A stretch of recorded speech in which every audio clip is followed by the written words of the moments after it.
Hey guys, welcome back to my channel. I hope you all doing very well. तो आज का video बहुत ही interesting होने वाला है एंड मोस्ट सर्चेबल ये टॉपिक है, क्योंकि जब आप प्रेग्नेंट होते हो तो आपके दिमाग में बहुत से सवाल चलते हैं और जब आपकी डिलीवरी पास आती जाती है तो आपके दिमाग में ये ज़रूर आता होगा कि काश मुझे थोड़ा सा हिंट मिल जाए कि मुझे क्या होने वाला है। क्योंकि एक क्यूरियोसिटी होती है जो लास्ट के जो मंथ होते हैं उस टाइम पर बहुत ज़्यादा बढ़ जाती है और हमें ये लगता है कि कहीं से भी हमें थोड़ा पता चल जाए जिससे हम अपने आने वाले बेबी के लिए शॉपिंग कर सकें, प्रिपरेशन कर सकें कि जो भी हो, बेबी बॉय हो या बेबी गर्ल हो, तो उसके हिसाब से हम सारा कुछ अरेंजमेंट कर सकें। इस वीडियो को आप कोई भी गलत इंटेंशन से मत देखना कि ये सारे सिम्टम्स मैं मैच कर लूँ और मुझे बेबी बॉय ही होना चाहिए, तो ऐसा बिल्कुल भी अपने दिमाग में नहीं डालना। और इस वीडियो को आप जस्ट एक फ़न वे में लेना। बाकी इस वीडियो का कोई भी मोटिव नहीं है कि आपको ये गलत डायरेक्शन में ले जाए। और जो मेरा पर्सनल एक्सपीरियंस है, क्योंकि बहुत सारे लोग जब आप प्रेग्नेंट होते हो तो आपको देख के बताते हैं कि आपको ये होने वाला है, तो मेरे केस में वाकई में जो सिम्टम्स थे वो सच निकले हैं। तो मैं आज वही आपके साथ मैं शेयर कर रही हूँ। शायद आपके साथ भी यही सिम्टम्स हो और ऐसा आपके साथ भी एक्सपीरियंस रहा हो, तो मुझे कमेंट में लिखकर ज़रूर बताना। तो वीडियो स्टार्ट करते हैं। और वीडियो स्टार्ट करने से पहले आई रिक्वेस्ट यू, अगर आपको वीडियो पसंद आता है तो प्लीज़ वीडियो को लाइक कीजिएगा। साथ ही अगर आप मेरे चैनल पर फर्स्ट टाइम व्यूअर हैं तो प्लीज़ चैनल को सब्सक्राइब कीजिएगा। साथ ही बेल आइकन प्रेस करना ना भूलें, जिससे आपको मेरे सारे वीडियोस ऑन टाइम मिलते रहें। तो अभी वीडियो स्टार्ट करते हैं। Let's get started. तो मेरा जो पहला सिम्टम है वो है कि जो फर्स्ट ट्राइमेस्टर होता है, जो आपके स्टार्टिंग के 3 मंथ होते हैं प्रेगनेंसी के, उस टाइम पर मुझे मॉर्निंग सिकनेस बहुत ज़्यादा होती थी। तो मॉर्निंग सिकनेस से ये बोला जाता है कि अगर आपको बहुत ज़्यादा मॉर्निंग सिकनेस हो रही है स्टार्टिंग के ओनली 3 मंथ में, तो आपको बेबी बॉय होगा। और मेरे केस में ये सिम्टम सही निकला, क्योंकि जब मैं प्रेग्नेंट थी तो मॉर्निंग के टाइम पे मुझे बहुत ज़्यादा प्रॉब्लम फेस करनी पड़ी। और जब भी मैं कुछ भी कुकिंग कर रही हूँ या कुछ भी जैसे रोटी बना रही हूँ, तो रोटी बनाने से तो मुझे बहुत ज़्यादा प्रॉब्लम हो रही थी। मुझे ऐसा लगता था जस्ट अभी ही मुझे वॉमिटिंग हो जाएगी, और मैं बहुत ज़्यादा कंट्रोल करने की भी कोशिश करती थी। कभी कभी कंट्रोल कर भी लेती थी और कभी कभी कंट्रोल नहीं कर पाती थी। और जिस दिन वॉमिटिंग हो जाती थी सुबह से, तो पूरा दिन ख़राब हो जाता था। तो ये जस्ट आपको 3 मंथ ही रहेगा और 3 मंथ के बाद सडनली ये स्टॉप हो गया था। तो ऐसा बोला जाता है कि अगर आपको 3 मंथ में बहुत ज़्यादा मॉर्निंग सिकनेस हो रही है और फिर उसके बाद अगर बंद हो जाती है, तो ये एक बेबी बॉय होने का सिम्टम होता है, जो मेरे केस में सही निकला।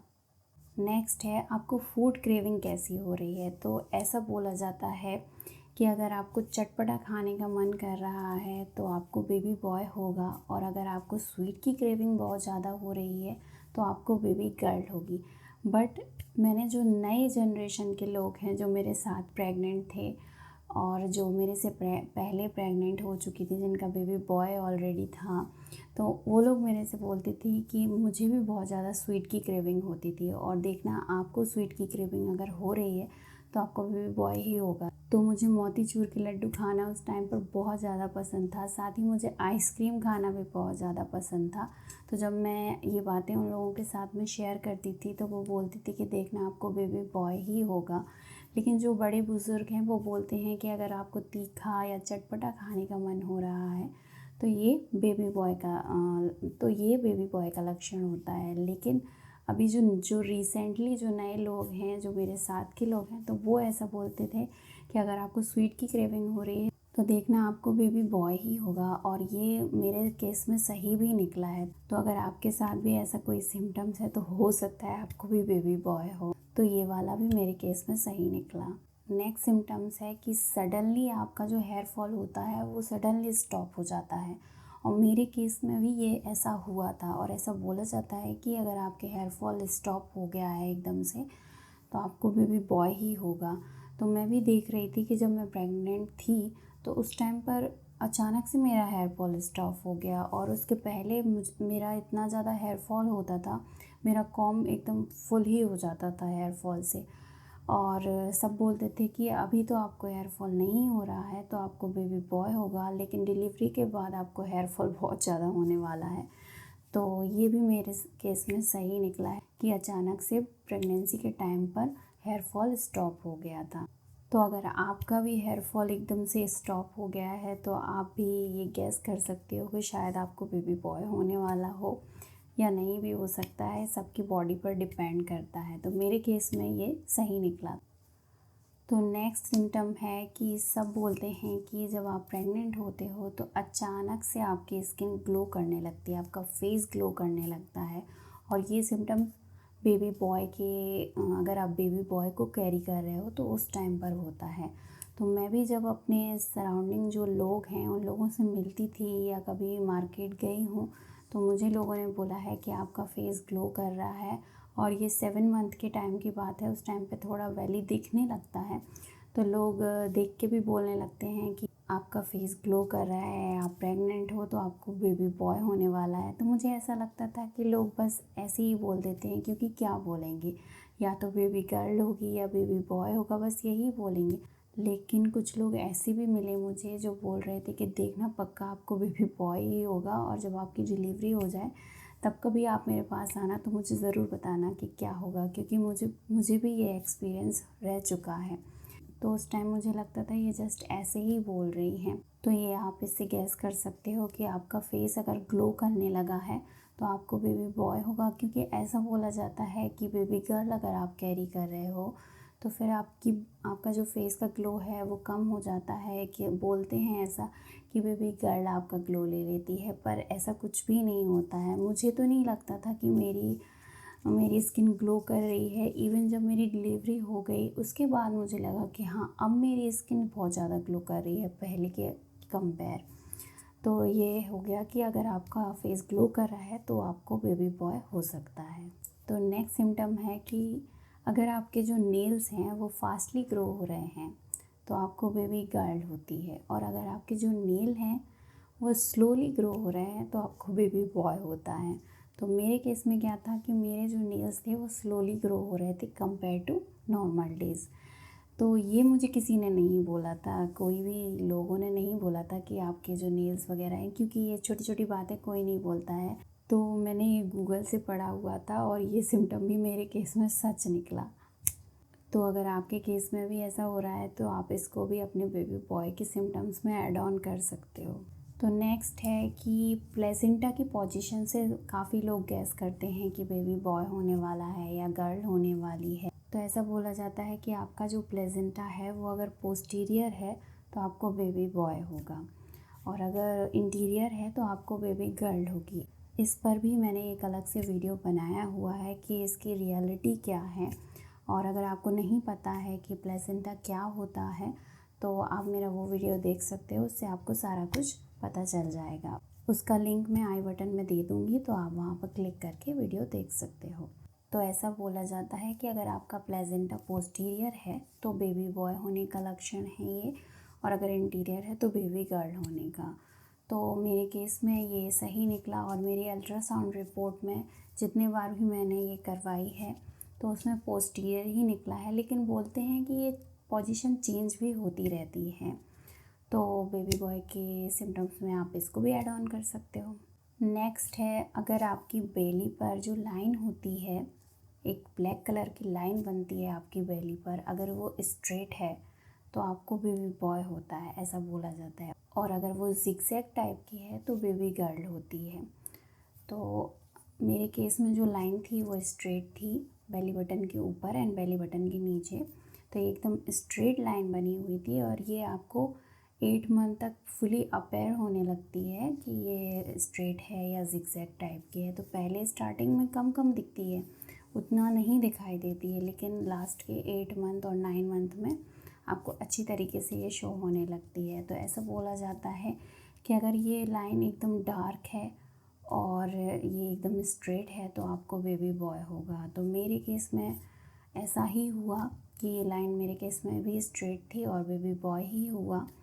और ये क्यों बनती है ये लाइन, इसका वीडियो भी मैंने बनाया हुआ है, तो आप मेरी प्लेलिस्ट में जाके चेक कर सकते हो कि इसका और भी क्या मतलब होता है। लीनिया नाइग्रा बोलते हैं इसको। तो इस लाइन का आखिर वाकई में मतलब क्या होता है। नेक्स्ट है कि आपको जो बेबी की मूवमेंट होती हैं ड्यूरिंग द प्रेगनेंसी वो किस साइड में ज़्यादा फ़ील होती हैं। तो मेरे केस में मुझे हो रही थी लेफ़्ट साइड में बहुत ज़्यादा फ़ील हो रही थी। तो ऐसा बोला जाता है कि लेफ़्ट साइड में अगर आपको बेबी की मूवमेंट ज़्यादा फ़ील हो रही है तो बेबी बॉय होगा। और आपको ऐसा लगता है कि आपका बेबी किस साइड में है, तो मुझे भी ऐसा ऐसा फ़ील होता था कि लेफ़्ट साइड में है और नीचे की साइड में है। तो इससे भी आप गेस कर सकते हो कि आपको बेबी बॉय होगा, ऐसा बोलते हैं लोग। तो मेरे केस में भी ये सही निकला। और मुझे जो सोने का पैटर्न था मेरा कि मुझे किस साइड में सोना पसंद है, तो मुझे लेफ़्ट साइड में ही सोना पसंद है। फिर ये तो फिर चॉइसेबल भी होता है कि आप किस साइड में सोना आपको कंफर्टेबल लगता है, तो उस अकॉर्डिंग आप सो सकते हो। तो इससे आप सोने के पैटर्न से तो नहीं पता कर सकते हो, लेकिन हाँ ऐसा बोला जाता है कि आपको बेबी की जो किक्स हैं वो किस साइड में ज़्यादा फ़ील हो रही हैं। तो मुझे लेफ़्ट साइड में फ़ील होती थी। तो ऐसा बोला जाता है कि लेफ़्ट साइड में अगर आप फ़ील ज़्यादा कर रहे हो तो आपको बेबी बॉय होता है। तो ये सिम्टम्स मेरे केस में सही निकला। नेक्स्ट सिम्टम्स है कि अगर आपका जो डिलीवरी का टाइम है वो 9 मंथ भी क्रॉस कर जाता है, उससे ज़्यादा टाइम लेता है, तो ऐसा बोला जाता है कि बेबी गर्ल होगी। और ऐसा बोला जाता है कि अगर आपका जो डिलीवरी का टाइम है वो 9 मंथ से पहले ही हो गया, या आपकी जो डिलीवरी है 9 मंथ से पहले ही हो गई, तो बेबी बॉय होता है। क्योंकि ऐसा बोला जाता है कि जो बेबी गर्ल होती है तो वो अपना टाइम पूरा लेकर आती है, पूरा टाइम करके आती है और उससे ज़्यादा भी ले लेती है। और जो बेबी बॉय होते हैं वो अपने टाइम से पहले ही आ जाते हैं। तो मेरे केस में क्या था कि जो मेरी डिलीवरी थी वो 35 वीक में हो गई थी। तो मेरी डिलीवरी भी मेरे टाइम से पहले हुई थी। डॉक्टर ने जो मुझे डेट दी थी वो 24 दी थी मुझे, लेकिन मेरी जो डिलीवरी हुई थी वो 15 जुलाई को हुई थी। तो ये भी आप ऐड कर सकते हो। और ये मैंने वाकई में काफ़ी लोगों से सुना हुआ है कि जो बेबी गर्ल होती है वो काफ़ी टाइम लेती है और बेबी बॉय होता है वो बहुत जल्दी आ जाते हैं। तो ये भी मेरे केस में सही निकला है। नेक्स्ट सिम्टम्स है कि जो आप सोनोग्राफी कराते हो ना, तो उसमें अगर जो बेबी की FHR है, हार्ट बीट होती है, जो हार्ट रेट होती है, वो अगर 140 के अबव आ रही है तो बोला जाता है कि बेबी गर्ल होगी। और जो अगर आपकी 140 के नीचे आ रही है तो आपको बेबी बॉय होगा। लेकिन ये वाला सिम्टम्स मेरे में गलत निकला। मेरी जो सोनोग्राफ़ी हुई है जितने बार भी, उसमें मेरी बेबी की जो हार्ट रेट है वो 140 के अबव ही आई है। तो ये सिम्टम्स मेरे केस में गलत निकला था कि ऐसा बोला जाता है कि 140 के अबव अगर आ रही है तो बेबी गर्ल होगी। लेकिन मेरे जो मैंने 3 टाइम्स अल्ट्रासाउंड करवाया था तो उसमें 3 टाइम्स ही मेरी जो बेबी की हार्ट रेट थी वो 140 के अबव ही आई है। तो इसमें तो मुझे बेबी बॉय हुआ है। तो आप देख रहे हो ना कि कुछ कुछ सिम्टम्स रॉन्ग्स भी हो जाते हैं। तो ऐसा बिल्कुल एक्यूरेसी नहीं है कि ये सिम्टम्स रहेंगे तो आपको बेबी बॉय ही होगा। तो आपको इस वीडियो को जस्ट एक फ़न वे में लेना है। ये तो जस्ट मेरा एक्सपीरियंस है, इसलिए मैं आपके साथ में शेयर कर रही हूँ। और आपको क्या लगता है आप भी मुझे कमेंट में लिख के बताइएगा। नेक्स्ट बोला जाता है कि अगर आप बेबी बॉय को कैरी कर रहे हो तो आपका जो वेट गेन होता है वो लिमिटेड होता है, ज़्यादा वेट गेन नहीं होता है कि जैसे 15 किलो 16 किलो इतना बढ़ गया, ऐसा नहीं होता है। और आपकी बॉडी सिर्फ आपका जो वेट गेन होता है वो टमी एरिया पे ज़्यादा होता है, ठीक है। हाथ पैरों पे उतना ज़्यादा वेट गेन नहीं होता है। तो मेरे केस में भी सेम ऐसा ही था। मेरा जो वेट गेन था वो टमी एरिया के आसपास ज़्यादा था और हाथ पैरों पे उतना ज़्यादा इफ़ेक्ट नहीं पड़ा था। तो ऐसा बोला जाता है कि अगर आप बेबी बॉय को कैरी कर रहे हो तो आपका वेट गेन ज़्यादा नहीं होता है, लिमिटेड ही होता है। लेकिन अगर आप बेबी गर्ल कैरी कर रहे होते हो तो आपका वेट गेन बहुत ज़्यादा होता है। और जैसे अगर आपको ड्यूरिंग द प्रेगनेंसी कोई पीछे से देख रहा है तो अगर आपका बॉडी का शेप इतना ज़्यादा हैवी नहीं हुआ है या किसी को पीछे से देख के पता ही नहीं चलता है कि आप प्रेग्नेंट हो, तो ऐसा बोलते हैं कि बेबी बॉय होता है। और अगर आपका वेट गेन ज़्यादा हुआ है, हाथ पैरों पे भी बहुत ज़्यादा हुआ है, फेस पे भी बहुत ज़्यादा हुआ है एंड टमी एरिया पे तो होता ही है, तो उस टाइम पे बोलते हैं कि बेबी गर्ल होती है। तो मेरे केस में मेरा वेट गेन नॉर्मल था और ये अप्रॉक्सीमेटली 13 kg मेरा वेट गेन हुआ था। तो ऐसा बोला था लोगों ने कि ज़्यादातर जो वेट गेन है वो टमी एरिया के पास ही है तुम्हारा, तो तुम्हें देखना बेबी बॉय ही होगा। तो ये भी मेरे केस में सही निकला। एंड नेक्स्ट बोला जाता है कि अगर आप बेबी बॉय को कैरी कर रहे हो तो आपका जो टमी है वो फ्रंट साइड में होगा और थोड़ा लोअर साइड में दिखता होगा। और अगर आप बेबी गर्ल को अगर कैरी कर रहे हो तो आपका जो टमी है वो थोड़ा चौड़े टाइप में और ऊपर की तरफ ज़्यादा होता है। तो मेरे केस में जो था वो फ्रंट में ही था और लोअर साइड में ही दिखता था। काफ़ी लोगों ने मेरे टमी को देखकर भी ये बोला था कि तुम्हें बेबी बॉय होगा, और ये भी बोला था। फिर देखते हैं, ज़रूरी नहीं है कि ये सच ही होता हो, लेकिन ये भी मेरे केस में सही निकला। और तो इसको भी आप ये ऐड कर सकते हो कि अगर आपका टमी एरिया फ्रंट की साइड में, लोअर साइड में अगर आप फील कर रहे हो, मुझे फील भी होता था कि जैसे नीचे की साइड में ज़्यादा मूवमेंट हो रही है लेफ़्ट साइड में, तो इससे भी आप ये गैस कर सकते हो कि बेबी बॉय होगा। तो यही सारे सिम्टम्स थे जो मेरे केस में काफ़ी हद तक सही निकले हैं, और जो जो मैंने सुना था वो मेरे साथ में सही हुआ। कुछ कुछ ऐसी बातें भी थी कि गलत निकली हैं, लेकिन जो जो सही मेरे केस में निकले हैं वही मैंने आपके साथ में इस वीडियो में शेयर किए। ये मेरा पर्सनल एक्सपीरियंस था। और आप इस वीडियो को कोई भी रॉन्ग डायरेक्शन में मत लेके जाना कि इसका मतलब ये है कि आपको बेबी बॉय ही होगा। ऐसा बिल्कुल आपको सोच कर नहीं रखना है, बिल्कुल भी ऐसा इंटेंशन आपको अपने दिमाग में नहीं रखना है कि मुझे बेबी बॉय ही चाहिए। और मेरा जो भी एक्सपीरियंस रहा वो मैंने आपके साथ में शेयर किया है। आपको बस यही प्रे करनी चाहिए, यही सोचना चाहिए कि आपका जो भी बच्चा हो, चाहे लड़का हो या लड़की हो, स्वस्थ हो और एकदम अच्छा हो, और आप भी अच्छे रहो, कोई भी आपको प्रॉब्लम फेस ना करनी पड़े। बस आपको ऐसी ही प्रार्थना करनी चाहिए। बाकी आपको कुछ भी गलत धारणा अपने दिमाग में नहीं रखना है, क्योंकि इससे आप भी हर्ट होगे और बाद में आपको ही प्रॉब्लम फेस करनी पड़ेगी। तो मेरे जो सिम्टम्स थे वो मैंने आपके साथ में शेयर किए हैं। साथ ही मेरी सिजेरियन डिलीवरी कैसे हुई है, मेरा क्या एक्सपीरियंस रहा, वो भी मैंने आप लोगों के साथ में शेयर किया है। आप प्लेलिस्ट में जाके मेरी और सारी वीडियोस देख सकते हो। तो अभी इस वीडियो को यहीं पर एंड करते हैं। आई होप आपको मेरा ये वीडियो पसंद आया होगा।